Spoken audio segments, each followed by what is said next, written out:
Paris Saint-Germain qui, après la Coupe de la Ligue, a remporté avec la Coupe de France sa deuxième Coupe nationale de la saison. Il y a eu beaucoup d'images émouvantes au cours de cette finale hier soir et je pense que la plus belle, celle que je vous propose actuellement, c'est celle de Franck Leboeuf et de Vincent Guérin remontant le terrain main dans la main. Ça, c'est le véritable esprit sportif.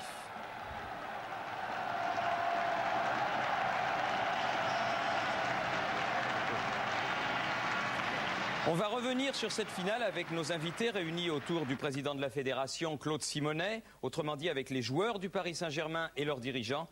Et ma première question, elle sera pour vous, Luis Fernandez. Qu'est-ce que vous pensez, vous qui n'étiez pas vraiment un tendre sur un terrain, de ce très beau geste de Leboeuf et de Guérin remontant après une finale de la Coupe de France, le terrain main dans la main? C'est un joli geste. Je pense qu'il doit se répéter parce qu'on a vu deux garçons, plus deux équipes qui ont eu un bel esprit. Je pense que ça confirme un peu ce qu'on a vu aussi mercredi dernier en finale de la Coupe des Coupes, quand on a vu les Espagnols avec les Anglais.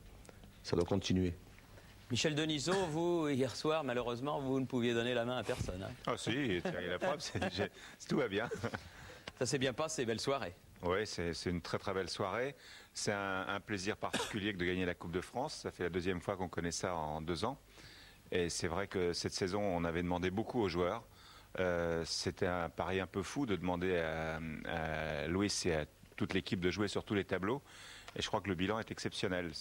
On a gagné 2 compétitions sur 4 et on est allé en demi-finale de la Champions League après un parcours exceptionnel aussi, en ayant battu de très grandes équipes à l'aller comme au retour dans la première partie, en éliminant Barcelone et puis en tombant en demi-finale contre Milan. Je crois que et puis en faisant bonne figure en championnat aussi.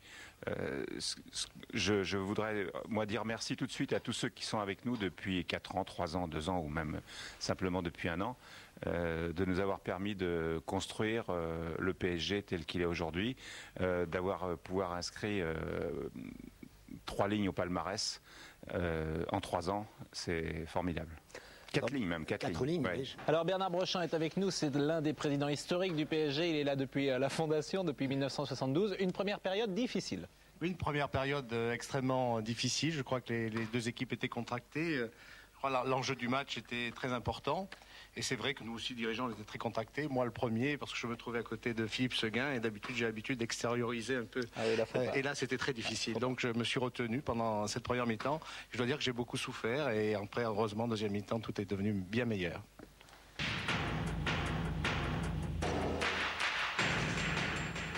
Le fait du match, c'est bien entendu ce magnifique et unique but. Au départ, le ballon est strasbourgeois avec Keller qui sert garde dans l'axe. Un contre de Le Guen, un relais rapide de Rail.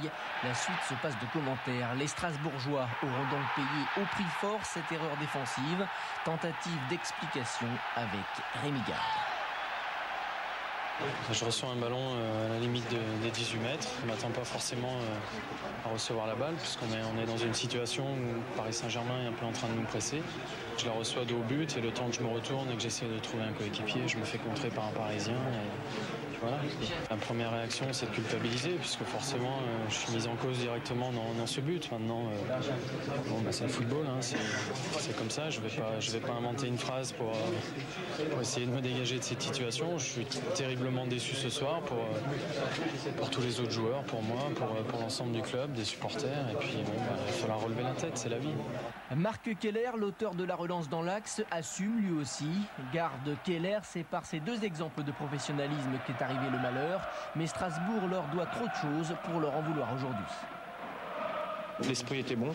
Moi j'ai voulu jouer avec Rémi, Rémi a voulu poser le jeu. Je crois que là on n'a pas été récompensé, mais je pense qu'il vaut mieux jouer au ballon que de balancer dans les tribunes. Ça n'a pas marché ce soir, mais on continuera à essayer de poser le jeu quand même. Paul Le Guen, on vient d'entendre Marc Keller et Rémi Garde. Comment vous l'avez vécu personnellement de votre côté, ce but? Comme disait Rémi Garde, c'est un ballon difficile qu'il a à négocier. Et je sens sur ce coup-là qu'il y a une situation de pressing à faire. C'est pour ça que je m'avance un petit peu sur lui. Soit il la remet en retrait, soit il dégage. Et c'est vrai, comme il a dit, il a voulu jouer. J'ai profité de la situation. Et je bénéficie derrière d'une remise parfaite de Rail dans la course. C'est ça qui me permet de bien frapper derrière. On va de nouveau écouter vos adversaires. Ils sont beaux perdants. De leur point de vue, en fait, un but de retard en finale de Coupe de France face au Paris Saint-Germain, ça ne se remonte pas.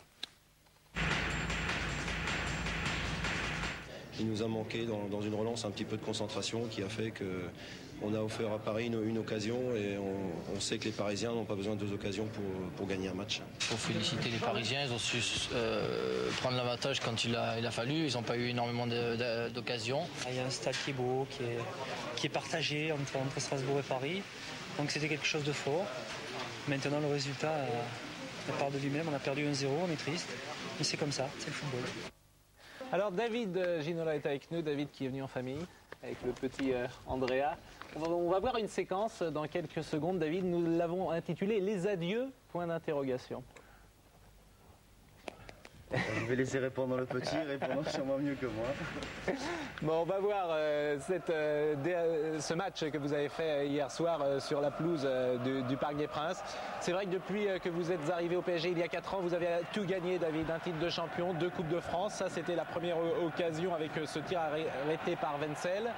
Nous voici désormais en deuxième période avec une attitude très caractéristique. Voilà, c'était ce crochet de l'extérieur du pied droit. Vous serez également en bonne position dans cette rencontre avec une récupération de Colletter. Mais au moment où on évoque beaucoup votre transfert, David, qu'est-ce que vous avez à répondre?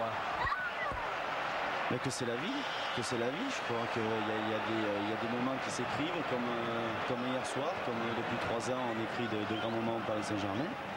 Et puis il y a des opportunités, il y a des moments dans sa vie où on a des choix à faire, donc bon, il faut essayer de faire les meilleurs possibles. Luis Fernandez, le doublé entraîneur qui gagne une Coupe de France, joueur qui l'a gagné, ce qui est votre cas en 82 et 83, c'est assez rare dans l'histoire, c'est arrivé qu'à 13 reprises, et la dernière fois c'était Aimé Jacquet. Ça fait plaisir. C'est bien. Et il faut continuer, il ne faut pas s'arrêter là.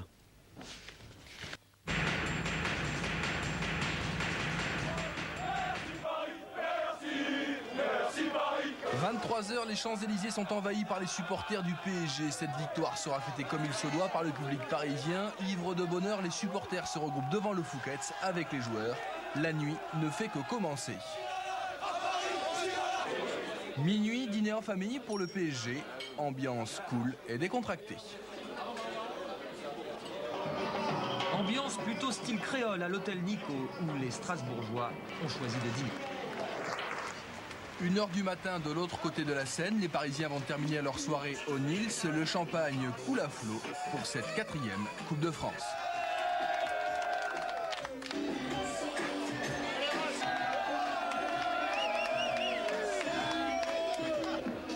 Quelques Strasbourgeois se joignent à la fête. Ils retrouvent José Cobos, le plus strasbourgeois des Parisiens. La nuit sera longue, très longue. Il y a eu malheureusement quelques excès sur les Champs-Élysées. 4 supporters ont été interpellés. L'un de nos caméramans, Pierre Dick, a été sérieusement blessé à la tête. Nous lui souhaitons bien sûr un prompt rétablissement et souhaitons surtout que tout cela ne se renouvelle pas.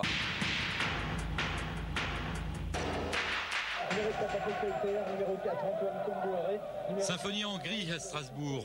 Pas une seconde sans pluie de toute la journée. Cela n'a tout de même pas empêché quelques 200 supporters de se réunir devant un écran géant dans un parking.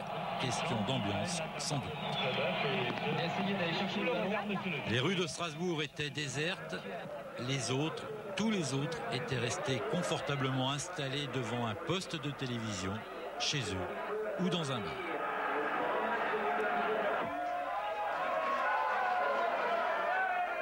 À la fin du match, rien ne changeait. La pluie et la défaite n'ont pas sorti la capitale d'Alsace de sa morosité.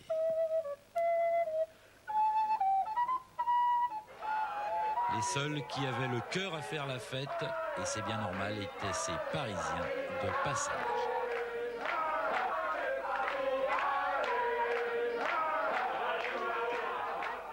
Alors Claude Simonet, vous étiez hier soir en très bonne compagnie puisque vous étiez entre 2 présidents de la République à côté de François Mitterrand. Il y avait également Jacques Chirac.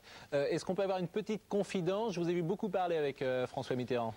Eh bien, j'avais l'impression que le président Mitterrand était heureux d'assister à cette finale, sans doute sa dernière, en qualité de président.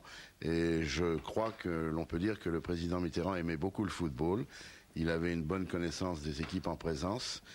Et puis, il était il a mis en exergue l'énergie de Strasbourg, bien sûr la qualité de Paris Saint-Germain, et je crois qu'il était heureux d'être à cette finale et qu'on lui a fait un grand plaisir en l'ayant à nos côtés encore cette fois-là. Michel Denisot, la saison a été magnifique, vous l'avez dit, pour le PSG, le bilan est très satisfaisant. Néanmoins, vous n'êtes pas champion de France, alors est-ce que cela reste une grosse déception ?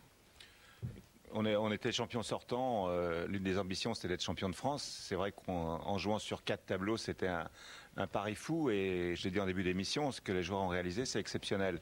La réalité c'est que Nantes mérite son titre tout à fait cette année et que je leur souhaite bonne chance en Ligue des Champions. C'est une compétition formidable, on a la chance de la connaître cette année. L'an prochain notre objectif c'est d'y retourner. Michel, on arrive à la fin de la saison, donc je propose de passer en revue, en images, en commençant d'ailleurs par Georges Weah, les éventuels mouvements de joueurs à la fin de ce championnat. Je sais que vous n'êtes pas chaud, mais on va essayer. Alors Georges Weah, mais tout le monde s'interroge. Georges Weah, il part ou il part pas ? Châteauroux. Châteauroux. Ouais. Alors on s'interroge. Bon, David Ginola également, on s'interrogeait. David laissait entendre. David a encore un micro. David, c'est où il veut. S'il veut rester, il peut. David Ginola, bon, ça pourrait être Barcelone quand même. Bon, on ne peut pas répondre à ces questions-là aujourd'hui. On ne peut pas répondre aujourd'hui. Bon, dans les points d'interrogation, il y a également les 3 Brésiliens. On peut remarquer, Michel, bon là on s'avance pas beaucoup, on peut donner un élément de réponse, qu'un seul a joué hier soir, c'est Rail. Oui, c'était un choix de Luis, mais c'est grâce à Ricardo si on est en finale, parce que c'est lui qui a marqué contre Marseille, c'est lui qui a marqué contre Nancy au tour précédent. On lui doit un grand merci, tout comme à Valdo, vous savez. Ricardo, on vient de le voir, et Valdo, c'est de lui dont on parle maintenant. Oui.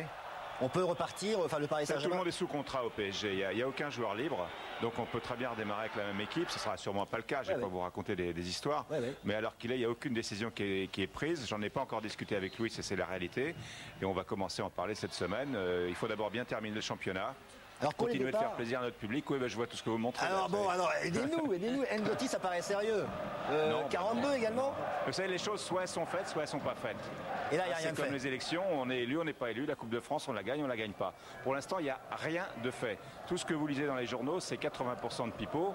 Et simplement, nos confrères se couvrent en disant, en annonçant un maximum de choses pour pouvoir dire, si on en fait une, on vous l'avait dit. Oui. Et Stoichkov a été effectivement annoncé. Stoichkov ne viendra jamais au PSG, ça c'est clair. Ah, voilà. Bon, écoutez, on peut pas dire qu'on soit très renseigné. Parce que je l'ai contacté, on est allé très loin il y a 2 ans, et quand quelqu'un que j'aime beaucoup, qui est un très grand joueur, mais quand quelqu'un dit non une fois, je reviens jamais.